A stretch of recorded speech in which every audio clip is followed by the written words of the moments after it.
For every opinion or belief someone may hold, there will be another party who just as strongly oppose that idea. Both sides usually claim to sit with the best arguments, the real facts, and the correct worldview, and ironically, both sides regard the other as being indoctrinated, blind to the obvious and outright stupid. Most people only expose themselves to information that matches their own worldview. It is uncomfortable to do otherwise. Still, we would like to give you some surprising information about Islam. We also urge you to look further than only mainstream media, and if you can find the time for it, read the Quran yourself.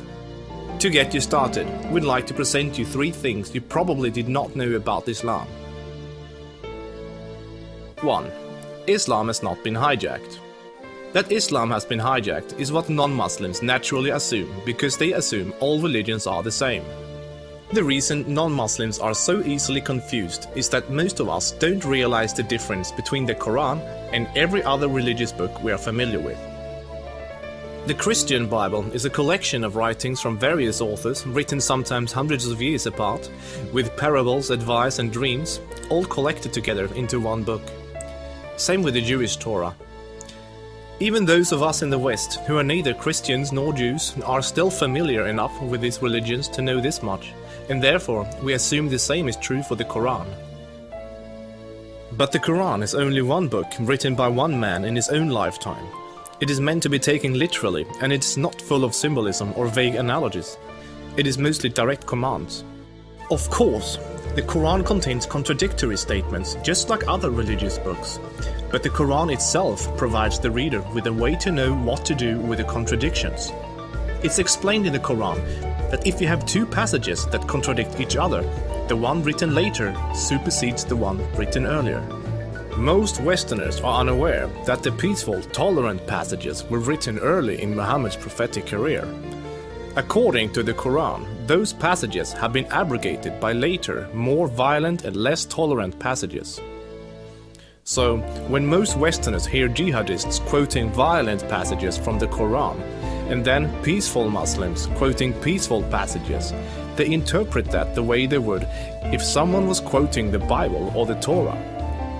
They think to themselves, oh, there must be many different and contradictory passages, like there are in other religious books, so Muslims can pick and choose what they like and justify whatever actions they want to take. But the Quran is nothing like that. There is no picking and choosing. It says very explicitly and in no uncertain terms that a Muslim must not alter or ignore any part of its very clear and direct message, or they will burn in a fiery torment forever.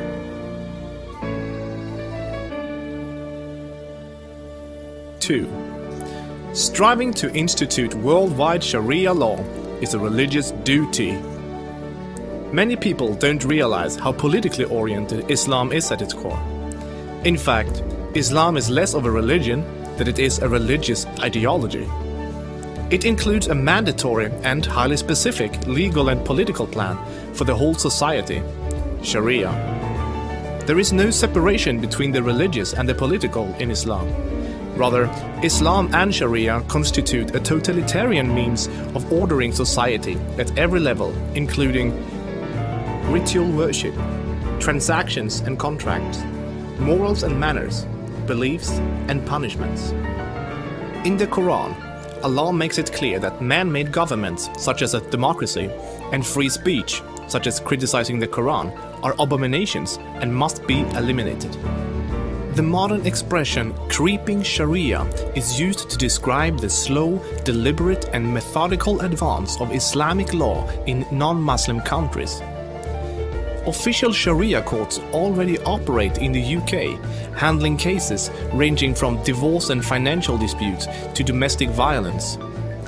Attempts to introduce Sharia in the legal system in Germany, Sweden and other European countries are ongoing. While Sharia already has a foot in our door in the matter of minor disputes like inheritance and domestic violence, it should concern you that Sharia commands that drinkers and gamblers should be whipped, allows husbands to hit their wives, allows an injured plaintiff to exact legal revenge, literally an eye for an eye, commands that a thief must have a hand cut off, commands that homosexuals must be executed, orders unmarried fornicators to be whipped and adulterers to be stoned to death, orders death for both Muslim and non-Muslim critics of Muhammad, the Quran and even Sharia itself, orders apostates to be killed, commands offensive, aggressive and unjust jihad. As written in the Quran, Sharia is the law of Allah. Any other form of government is a sin. It is the duty of every Muslim to keep striving until all governments have been converted to Sharia law.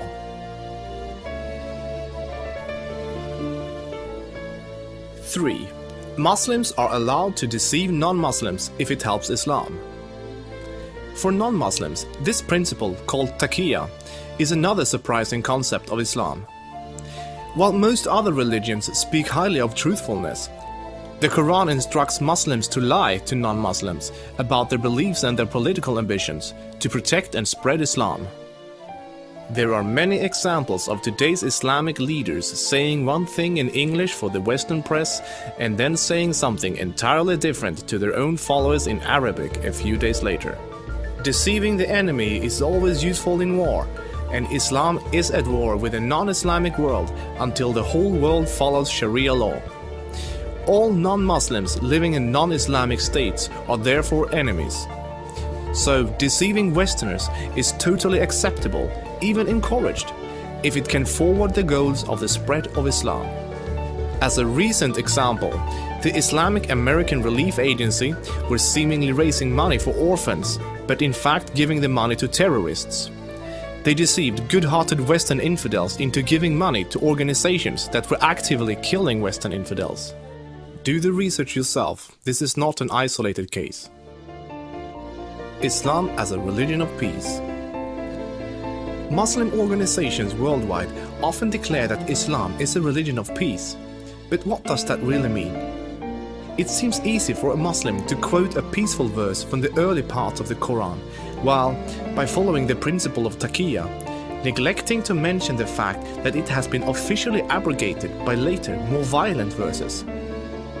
According to the Quran, the world will be at peace only when Islam and Sharia reign in every country, and never until then. This is why every Muslim can truthfully say that Islam is a religion of peace.